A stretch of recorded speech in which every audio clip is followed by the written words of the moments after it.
Hey folks, Pastor Mike from Caffeinated Christian. We are excited to be bringing you our first new episode of 2026. Wanted to offer you a really quick disclaimer. You'll see why I'm posting this video on the front end before the introduction as we get into the topic today. But wanted to give you a quick disclaimer that this topic may be sensitive, not for the reasons you might think. We're not talking about anything grotesque or violent or anything of that sort, but we are talking about the subject of Santa Claus. So if your kids still hold to a particular belief around Santa, we would invite you to just listen to this episode with headphones or when your kids are maybe not around. All right? Thanks, and enjoy the episode.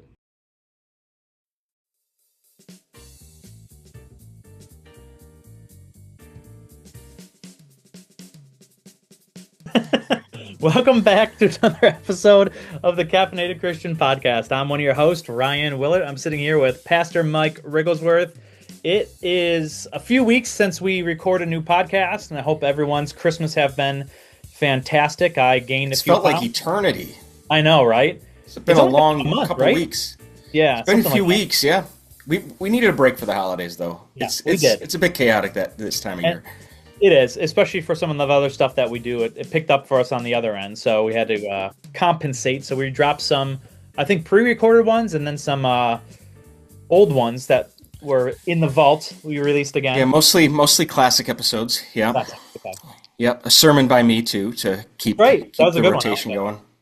Yeah, it worked. Yeah, it fit the season. It worked. That's his conclusion. It worked.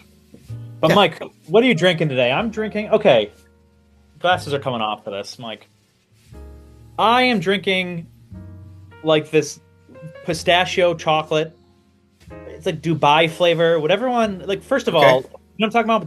Dubai chocolate with the pistachio. Okay. Yeah. I know what you're talking about. First of all, I refuse to buy the chocolate bars because I'm not spending $20 on a little dinker because you want to put the title Dubai in it. Second of all, I grew up eating from like Watson's and all these others where we literally have chocolate covered nuts like pistachios.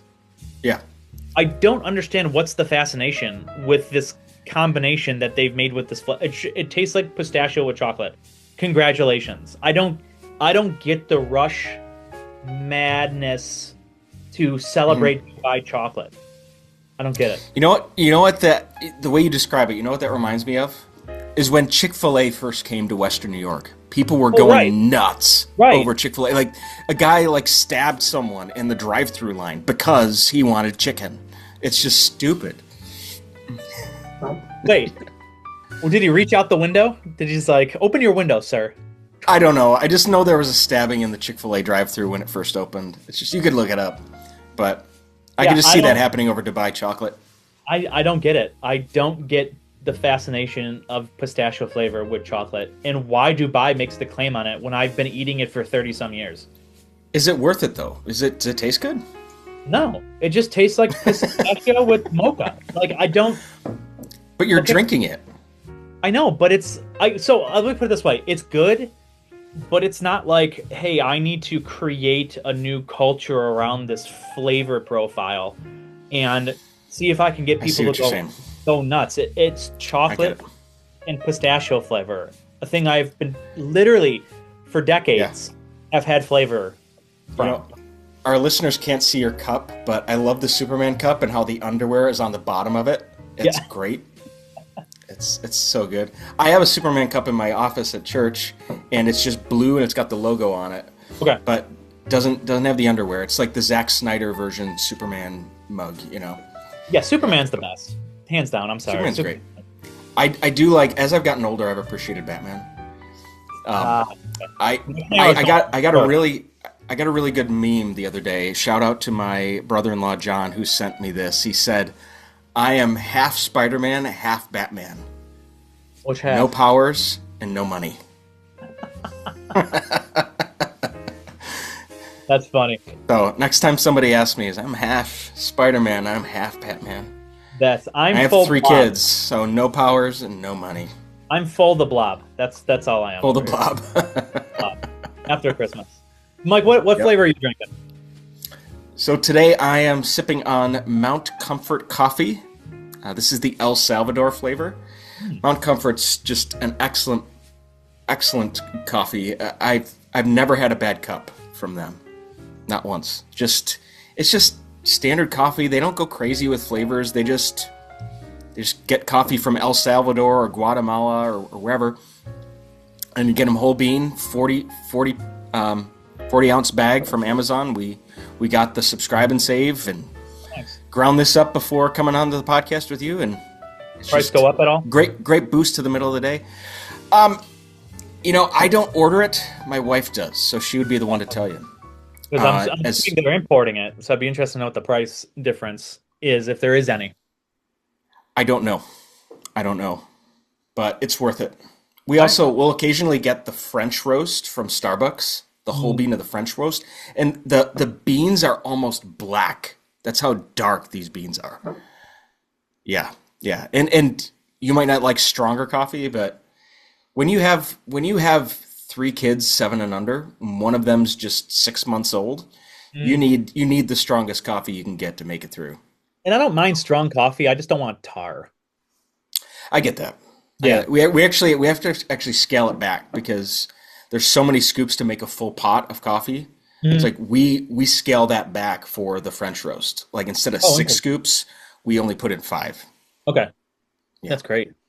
Otherwise it feels like you're drinking tar. Yeah. Yeah. But it's a little rough. Mike, we have a good podcast for the listeners to start off this new year after just finishing up the holiday season. So I'm going to toss it over to you so you can talk about what we're going to be discussing today. Well, we were ruminating on this as we first got on before we hit the record button that, we weren't quite ready for Christmas to be over. And we said our Christmas trees are still up in our homes. And you could see the tree behind me if you're watching on YouTube. If not, you should go over, check us out on the Caffeinated Christian at YouTube. But we weren't quite ready for the holiday season to be over. And I realized that all of the gifts are unwrapped. And probably if you're a parent of young kids, some of the toys that they got for Christmas are already broken. And you're getting back into your routine and all of the fun things that you were doing prior to the holidays. But consider what we're going to be talking about today, sort of preparatory for next Christmas. And plus, we're still technically in the holiday season anyway. I still count it as the holiday season till the end of January. But this is not a totally safe, non-controversial topic. This might get people riled up and angry. It's our favorite kind of topic here at the podcast, I hope to be totally not. honest. I'm going to be honest with you. I hope it doesn't. It might. But I don't know why it would, but it might. It might. Yeah. And I'm just excited for us to be able to talk about it and to nuance this topic a little bit. And here's the question. And the reason I wanted to talk about this is because it's something that's been coming up on my news feeds a lot more. And it's coming from voices that I know people in my church are listening to. And it's the question of, should Christians teach their kids about Santa Claus? Okay? So that's the question. Now, I remember the moment that I found out that Santa wasn't real. And it was a very anticlimactic moment. I was like maybe 8, and my mom just one day said, should tell you, Santa's not actually. Oh, by the way, if you have kids, you should not have them listening right now. Okay? Way too late on that disclaimer. Stop right there. Just right before I'm about to tell you this. Okay. We'll the moment I found out in the subtitle or whatever it is. That's right. That's right. Just disclaimer. Make sure that your kids aren't listening to this right now. She just kind of told me one day, like, Santa's not real. Now, maybe for you, like, you were lying in bed pretending to be asleep and you heard your dad quietly drag a bike down the hallway, or but that moment, for some of you, maybe it didn't just ruin Santa Claus for you, but it raised some serious questions. So it's something that I think raises a lot of important questions theologically for us, and I think we're going to get into that as we go. And I want to be able to connect this conversation to a recent controversy. It's seemingly disconnected topic, but it is connected to this, and you'll find out how as we go. But the overarching question of both of these topics is, what happens when people we trust blur the truth about something, when they're in one way or another just dishonest? And I want to talk about why this conversation around Santa Claus matters. And I want to set the table for this. I'm not telling you whether or not you teach your kids about Santa. I'm not trying to give you something prescriptive. This isn't about shaming parents. If you've done Santa with your kids, you're not a bad Christian. That's not what I'm saying. In fact, we do Santa with our children, and most of you listening probably do. Maybe you don't. And if you haven't done Santa, we don't think you're a legalist who hates joy. You're not. Just your kid. No, just kidding. What's that? Just your kids. Just your kid. No, just kidding. But I think faithful Christians land on different sides of this. So this conversation matters because kids aren't just learning facts. They're learning trust. They're learning who to trust. And parents, like it or not, you are the first authority in your child's life, and that carries weight. That's significant. And when kids are young, they don't have those categories for irony and satire or cultural myths. Everything is literal for kids, right? And that's why some kids think Siri's a real person. When we talk about Santa, we're really talking about how do we handle the truth? How do we handle authority? How do we handle like imagination in our homes? So I wanted to walk through, Ryan. First, the case against teaching Santa is an actual person, right? Okay. And then we're going to give the opposite argument, the case for teaching kids about Santa. And then I'll just lay these out, and then you could weigh in and tell me what your thoughts are on these. So first thing, let's talk about the idea that Santa's a moral authority. Because for kids, he is, right? Mm-hmm. Santa isn't just this neutral character. You know, he's presented as this guy that sees everything. He knows when you're sleeping. He knows when you're awake. Kind of creepy. That's like really not festive when you think about it. No one else could get away with that, right? But Santa rewards good behavior, withholds gifts for bad behavior. That's the moral framework for Santa Claus. And when kids are young, that framework sticks with them. And the second thing is that, you know, kids eventually figure it out. There's always a moment, whether mom or dad tells them or they don't. The synapses eventually, for some kids, takes longer than others, they eventually connect. Sometimes parents tell their kids in a way that's gentle and helpful. Other times it's absolutely devastating, right? Sometimes it's a kid at school saying, "Wait, you still believe in Santa? Wow." Like, I remember when I was told that Santa wasn't real and I believed my parents. And then like I made a veiled reference to a friend that still believed in Santa, and it was very disorienting for him. But one thing that comes into mind for kids is, all right, if my parents weren't honest about this, what else isn't true? And I think that's a valid concern. Not every kid asks that question. I never asked that question because generally with all these other things, I trusted my parents. Like they weren't proving themselves to be untrustworthy in any other area. And I wouldn't even say they were doing it here. They were just entertaining imagination in their child. But right around that same time, during those formative years where kids believe in Santa, they're being taught about Jesus. They're being taught about heaven and angels and these unseen realities that they cannot see with their own two eyes. And the third thing that creates a case against Santa is Santa being used as behavioral leverage. That's another concern for how Santa gets used. Like, and I'll admit, like I've done this with my kids when they're not doing what they're supposed to. Mostly it's my son. If you've ever met my son Isaac, you know why. But you know, you say like, "Hey, do you want Santa to take the presents back? Be good. Santa won't come. Santa's watching you." Right. But and it's funny, but what we're really doing is we're outsourcing formation of our children Right. to a fictional character. That's not good. And unintentionally, what we do is we create this sort of legalism, this work-based system of righteousness. We teach that to our kids. Good behavior earns rewards. Bad behavior earns punishment. And that's not the gospel, right? Scripture's clear. God, that's not the gospel. The gospel is about the grace of God made available to us through the finished work of Jesus Christ, his death and his resurrection. And Scripture is also clear that God cannot lie.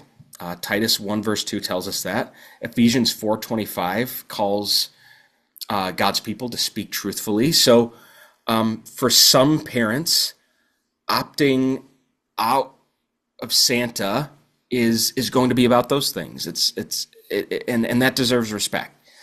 Right. So Ryan, thoughts on that? I know I threw a lot out, but what do you think? Yeah, so I grew up, let me just tell you sort of my story when it comes to it. I grew up with parents that never lied to me. And what I mean by that is they played along with the story, but if I were to ask them, they would never lie to me.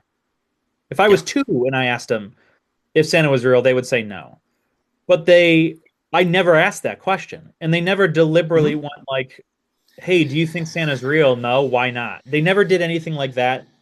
They just went along with the story. So I thought that personally that was a healthy option that I grew up with. And like you, Mike, and I'd say the same too. Yeah. When I found out Santa was real, it was like, "Oh, okay, that makes sense." Like I got old enough where it was just like, this makes no sense to me. Now I do know some people who start questioning all of reality, and that's a tough thing to do as a parent, to have one of those kids that like, "Oh, is Jesus real?" Right? Yeah. And I can see that as a reason why you wouldn't want to go around with the story, especially if your kids, and you know your kid's disposition is to be that kind of person. Now, being older, I want to give the parents the benefit of the doubt. My mind right now would go, why? The fact of someone telling me Santa's not real versus Jesus not real is a different category to me. So if you're a parent and you love tradition, and you want to pass this down to your kids, the benefit of the doubt is you might not put these two together, because adults' minds work in a different fashion than kids' minds often do, because they can't technically separate these two categories, right? Or how to look at it. So I get that. I also agree with you that using Santa as blackmail is a terrible thing. It is. I also, if you're a parent that use Santa as blackmail, I say man up and give your kids some coal. Because let's be honest, there's no, for some reason, there's always redemption on the kid's behalf when you use this Santa as this way. Man up, use some coal. And the reason why parents do that around Christmas time in particular is because it's effective. Yeah, that's exactly. But I'm not saying it's good. Reason, the whole entire year, your kid's a devil, and then 2 days before Christmas, he magically redeems himself. If you're going to talk big talk, walk it. That's what I say to the parents out there if you're threatening with coal. Right. But yeah, so I can see the concerns. I can also see the concerns of, as a Christian, you don't ever want to lie. And I do know parents who kids were 10 deliberately asking, my kids aren't telling, my friends are telling me in school Santa's not real. Can you tell me the answer? And they go, "No, he is real." To me, that's a terrible thing. Yeah, that's not good. That is not like a quiet lie. That is explicit, bold-faced, to their face lie. Yeah, 100%. And I would agree with you. My parents, if I were to ask them outright, "Is Santa real?" they would tell me the truth. Yeah. Now, they actually they honored the beliefs of some of my friends who still believed in 100%. Santa, and said, "Hey, you might know that this is true, but you have to honor and respect, where your friend is in this. So be very careful. Yeah, exactly. And I think like the inverse of that is true, is like making sure that like you're not allowing your kids to spoil Christmas for their friends because they know the truth about Santa, and Sure. others don't. Now, I want to shift. I want to flip the coin a little bit here and talk about the case for why faithful Christians can uh, have this mythos of Santa and teach it as something that happens at Christmas time. Santa coming down the chimney and leaving presents and all that stuff. Right. The first point that I think is worth talking about is that imagination is not the same as deception, right? Correct. Like it's like, oh, we're lying to our kids, we're deceiving our kids. But understand, like kids live in imagination land. Like they talk to stuffed animals, they become dinosaurs, they believe the floor is lava. My son plays that game all the time and throws cushions on the floor in our living room. Drives me nuts. But no one thinks parents are lying when they allow their kids to live in that space, and it's Right. completely developmentally appropriate to allow kids to do that. The Hmm. question is whether or not Santa is framed as something like imaginative and just fun, or if it's something that's, I don't know, like you said, it's something that actually is deceptive, where parents are lying to their kids when their kids ask them, Yeah. is Santa real? And I think those are very different things. Oh, 100%. And it's a story that we can enjoy together with our kids, without them feeling like they've been deceived. Hmm. And the second thing that I was thinking about around this is that the Bible has stories within it, obviously, that are literally true, right? Hmm. So what I'm saying here is not denying those things, but Jesus will also regularly use story to form the hearts of the people that he's teaching. Right. So he didn't stop after each parable that he taught and say, "Now this didn't literally happen," right? He didn't say that. Right. He didn't make a disclaimer. But I think people were able to connect those dots. Stories shape imagination. They bypass people's defenses. They form desire in people as well. The It's Bible's in full of, culture. yeah, Yeah. And and Scripture's full of story and poetry and metaphor and symbolism and you know narrative. And so the question isn't, are stories allowed? Is like, what are those stories forming in the individual that's hearing them? yeah. I think it's an important thing for us to understand, and that shapes how you go about the Santa mythos with your 100%. family. Yeah. Yeah. The third thing for me is that Santa can, when it's done in a right way with parents to their kids, it can reinforce things that are good and that are true and that are biblically sound. Hmm. At best, the Santa tradition can point kids toward generosity, towards giving without recognition, towards the joy that you find in blessing other people, towards the anticipation of wonder, right? I think of when John Mark Comer talks about how his family prepares for Sabbath, he equates it to the anticipation that comes with Christmas. He's like, Hmm. we're planning and preparing for Christmas, and we plan and we prepare for Sabbath, and we wait with joy and anticipation for this day. And that anticipatory wonder and joy should be what animates followers of Jesus, because of what we're going to experience someday in the new heaven and the new earth. And I do think you get some of that during the Christmas season. I don't know. Am I, Yeah. am I, am I reading too much into that? Oh, so it's interesting. Like kids, seeing my nieces and nephews grow up, right? And I got a lot of them, and seeing how their brains work. I worry for the parent, and Mike, you can confirm this or deny this since you have some kids.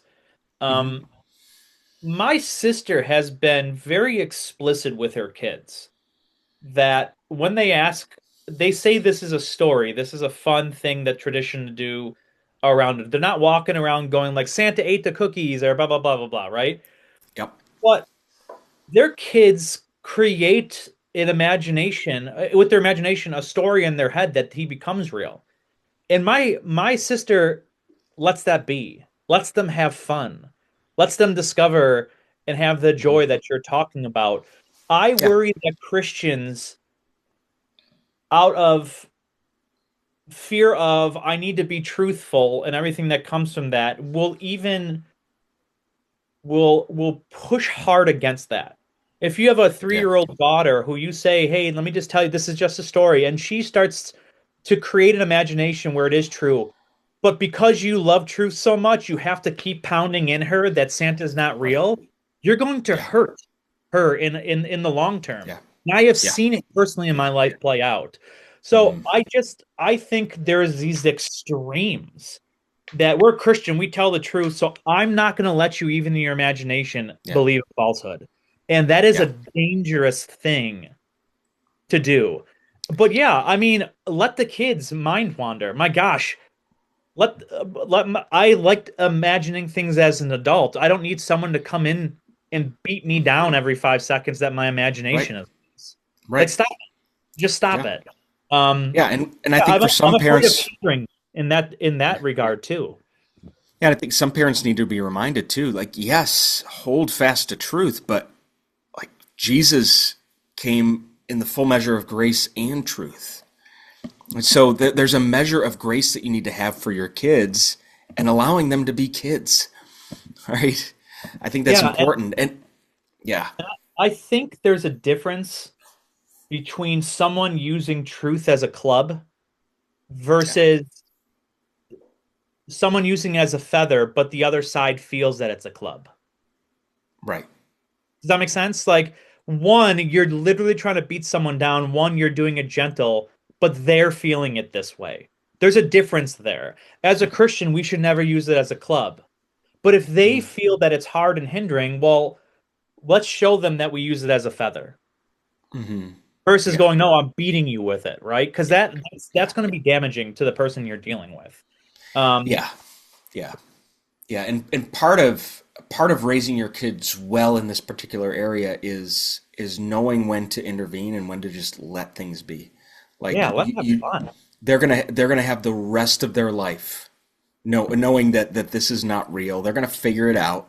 Let them enjoy it.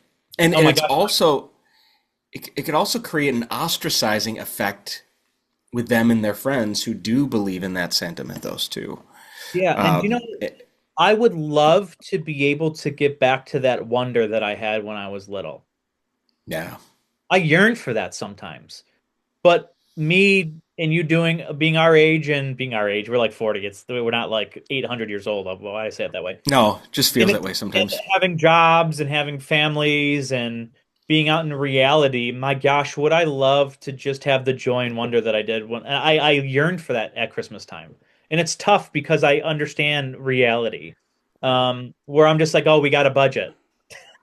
Yeah. How much would I love to just not care and just have that imagination like I did back then? Like, the world will take that from them. Age will take them from them. Reality will take that. Don't lie, but allow them to have it.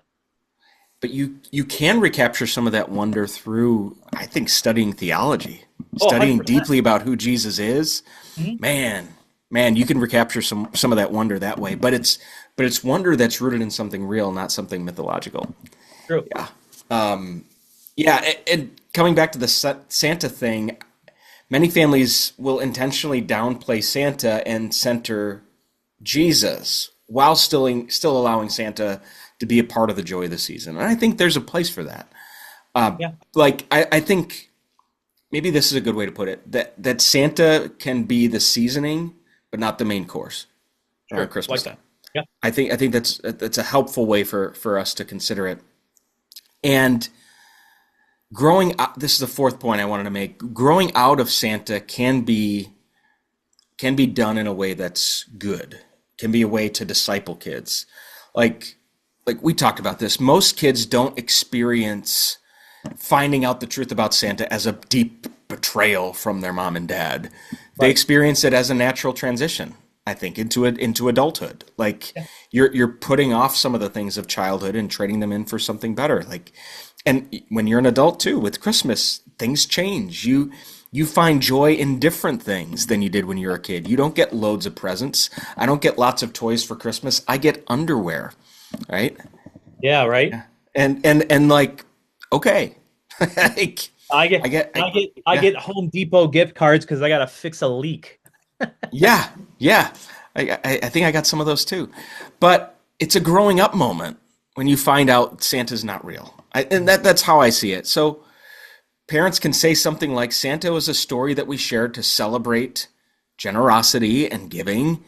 Yeah. Now you get to be a part of creating that joy for others. And if you have kids in the future with your kids or like your nieces and your nephews, I think that moment can build maturity and trust if it's handled with honesty and with humility. Like you said, if you're not lying to your kids about Santa. Yeah. So it's one of those things, like the Bible doesn't command it, doesn't forbid it either. I see this as a Romans 14 issue. Mm. Don't quarrel over matters of personal opinion. This is about conscience. It's about, moving forward with wisdom and love and care for your kids.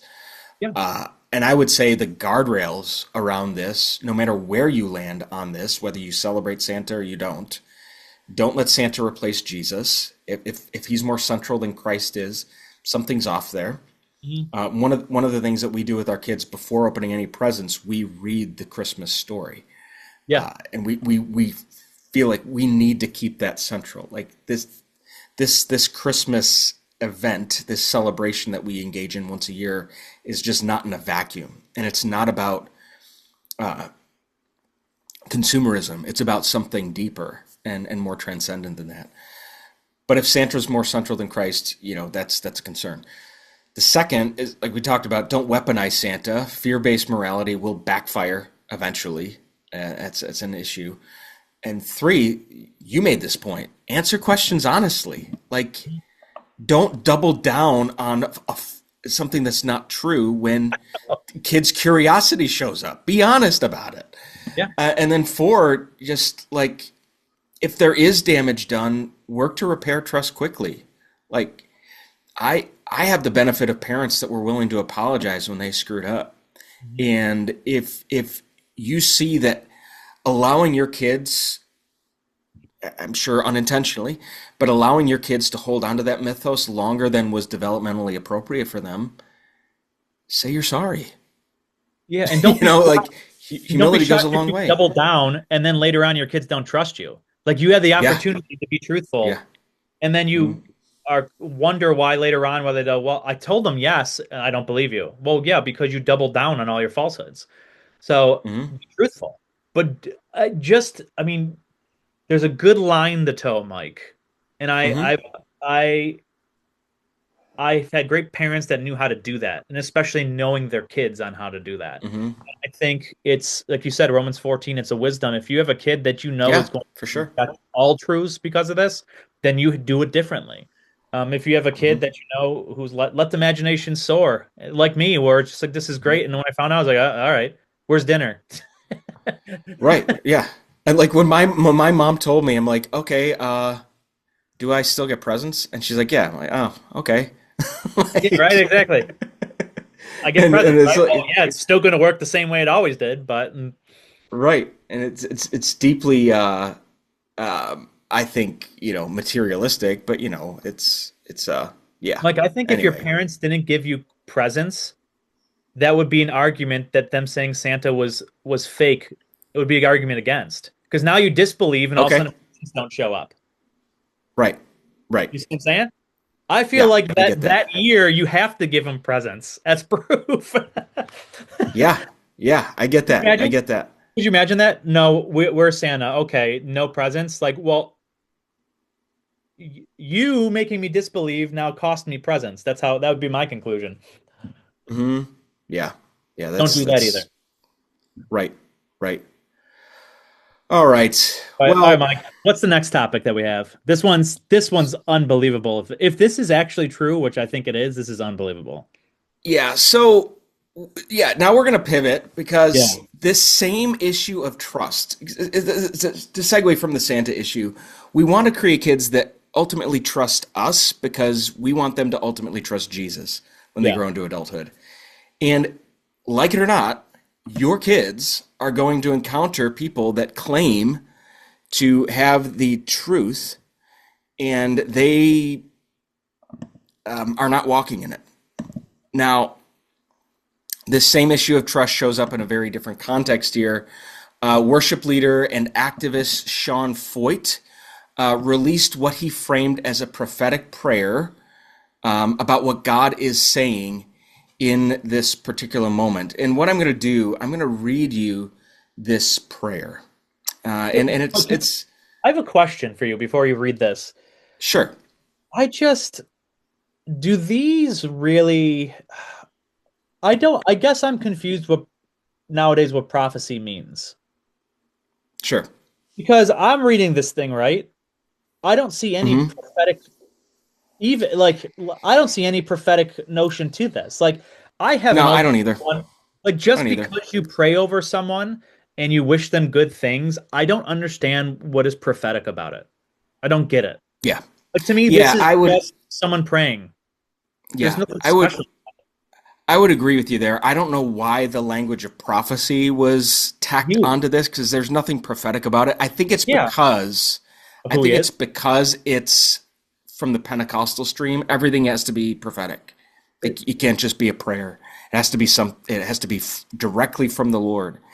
But here's hey, Mike, you're going to Black and Blue. You're going to have a good dinner. Thanks for the prophecy. No, that's not not a prophecy.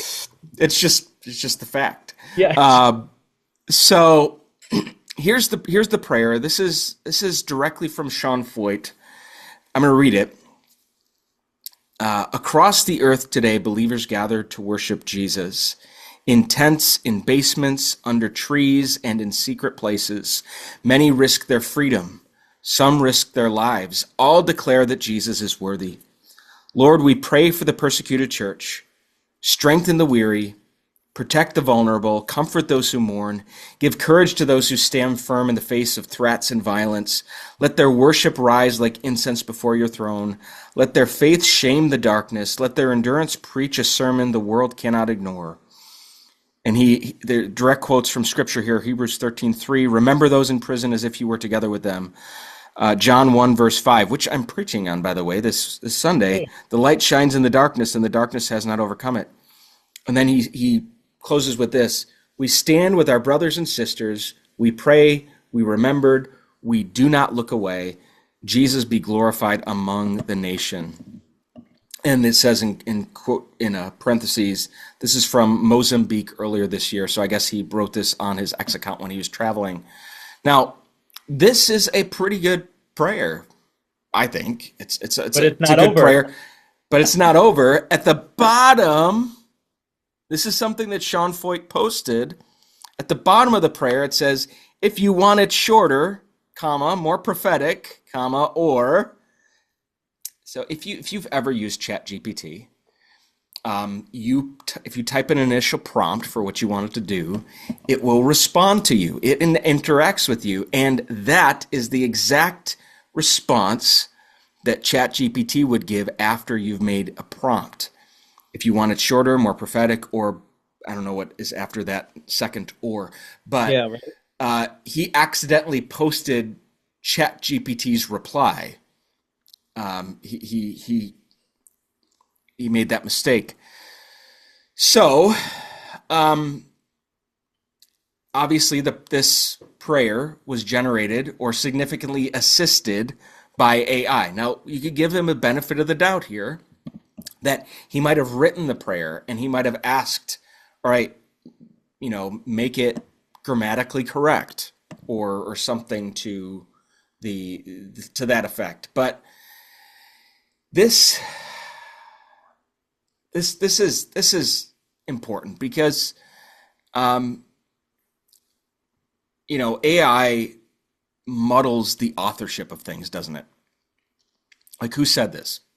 Did God say it? Did Sean Feucht say this?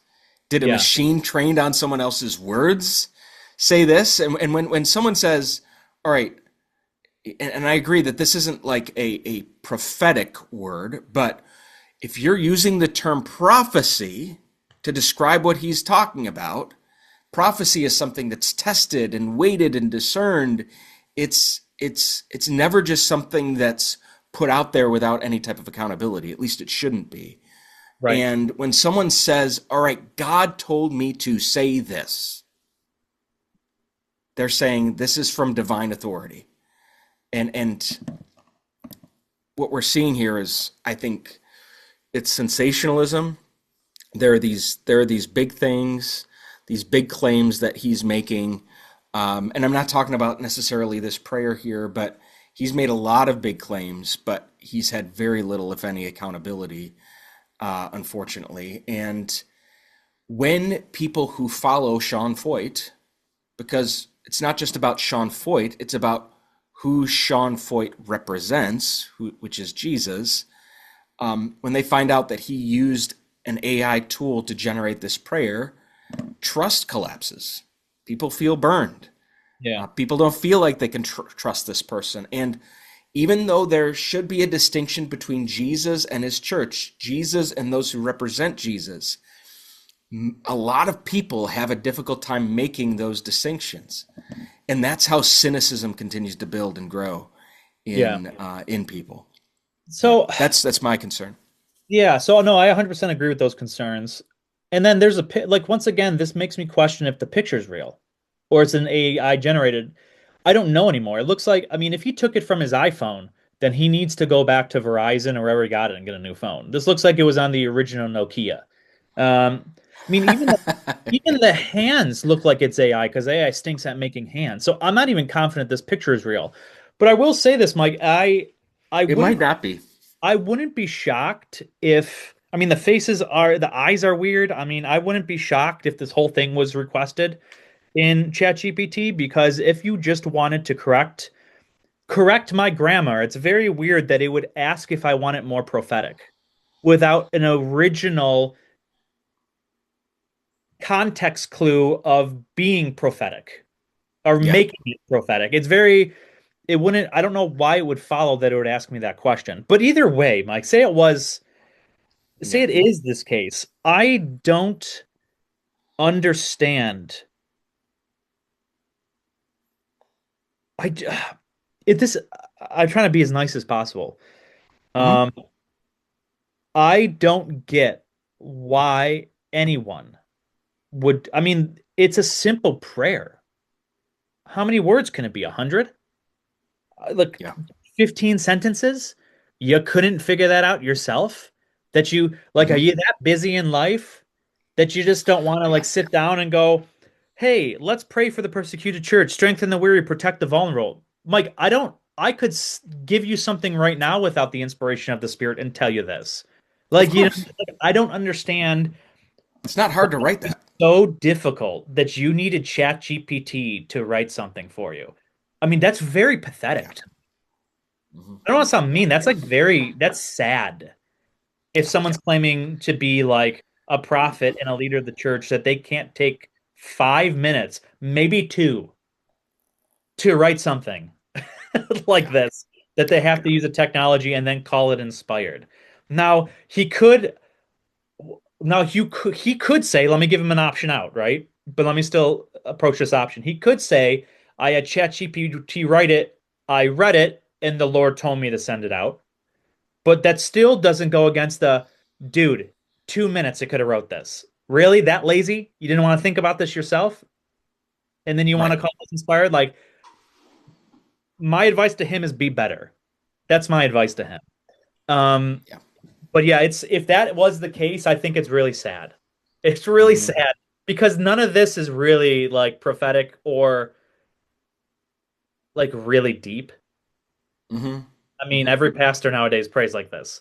And so just be better. If you did that, be better. That's all I can say to you. But no, I agree with your concerns of we're going there and it's already this early in the game. Yeah. And this technology is only going to grow more sophisticated. It's not going away. Oh, and the president, the CEO of NVIDIA just announced they're making their second series of chips that are twice as fast as the first one. So it's going to be, I mean, like the AI computing power is going to be devastating in the next 5 to 10 years. But yeah, my concern is this early in the game and we're already being this stinking lazy. Come on. Mm-hmm. Yeah. No, I agree. I agree. And coming back to our initial discussion, yeah, both this topic and the Santa discussion, they involve trusted figures in our life shaping our beliefs. yeah. And whether it's a parent or it's a pastor or it's a worship leader, when you bend the truth, whether it's the words you say or it's by how you live, it damages credibility. Not just your credibility, but the credibility of Jesus, the credibility of the gospel. And whether we're talking about childhood traditions or public prayers that we call prophecies that really aren't, the call is the same. That truth builds trust. Yeah. It just does. Hype and being dishonest, it chips away at it. It erodes it over time. And we're not saying our kids need perfect parents. We're not saying our churches need flashy leaders. They don't. They need people who tell the truth. They need people who admit their mistakes. They need people who are willing to walk in humility. So the better question around these topics, can Christians do Santa or not? Or even the question of can Christians use AI or not? That's a separate topic altogether. Yeah. Is like, are we forming people who can trust us with the truth? And that's, I think, what it all comes down to. Yeah. Yeah. I agree. I am really worried of where the state of the church is going to be with deception, with laziness, with accountability, given this AI stuff. And the fact that we aren't training ourselves well at the beginning, to me, is a red flag, is a serious red flag. And I don't know what to do other than be the person who doesn't become that. I don't know what else to do. I can tell you 1,000 different times, as we've done on this before, but you keep seeing it over and over and over and over again, over and over again. And if it's you, Mike, it's sheer laziness. I mean, it's 10 sentences that you're saying is your prayer that the Lord gave you. No, ChatGPT gave you, and you thought the Lord told you it was good. I don't know what else to tell you. Just be better. It's 10 sentences. Right. Like you said, Mike, I've used some things where it's like, hey, can you tell me this answer? And it'll give me a list of sources, and then I will go to all of the sources and I will double check everything. And I'll tell you this: whatever ChatGPT spits out, it's not that good. Or a majority of it is partly correct. In our next discussion, it's not accurate. Yeah. In our next discussion, it gave me some information that I double checked it, and it was partly true. It wasn't accurate. It wasn't accurate. Yeah, and I'm not even against using AI in some measured way as like a research assistant, but even that, you got to fact check it. You got to fact check it because it's wrong. Yeah, like, I've had occasions where I would ask. Sometimes I'll use it if I'm struggling to find like a story or an anecdote that fits with the point that I'm trying to make in a sermon. Sure. And I'll ask it to find a story that works. And I'm using one this Sunday. And ChatGPT spit out a story. First one was completely false. It never happened, but it said it happened. And the second one, it was a true story, but it got key details of it wrong. So you actually have to do the research for yourself to find out what's true, what's false. Is it hallucinating? Is it just telling you something that it just made up? Yep. Whatever it is. But anyway, I think that's a subject for another podcast probably. Yeah. But yeah, so I agree with you, Mike. We need to just be better as Christians. That's what it comes down to. Yeah. Yeah. That's the takeaway for today, I suppose, huh? Yeah, be better. Be better, guys. Be better, guys. That includes us too. Be better. That's what Jesus invites us to be better. Not be perfect, but to be better. Be more like him. Yep. All right, folks, thanks for tuning in to another episode of The Caffeinated Christian. As always, we invite you to listen, watch, share, subscribe, rate, and review. Share this far and wide to anybody that you think would benefit. And as always, you can find us on Facebook and Instagram at The Caffeinated Christian. That is at The Caffeinated Christian. We're looking forward to 2026 and all that it has in store. We got some great episodes in the pipeline for you. And until next week, have a terrific day. All right.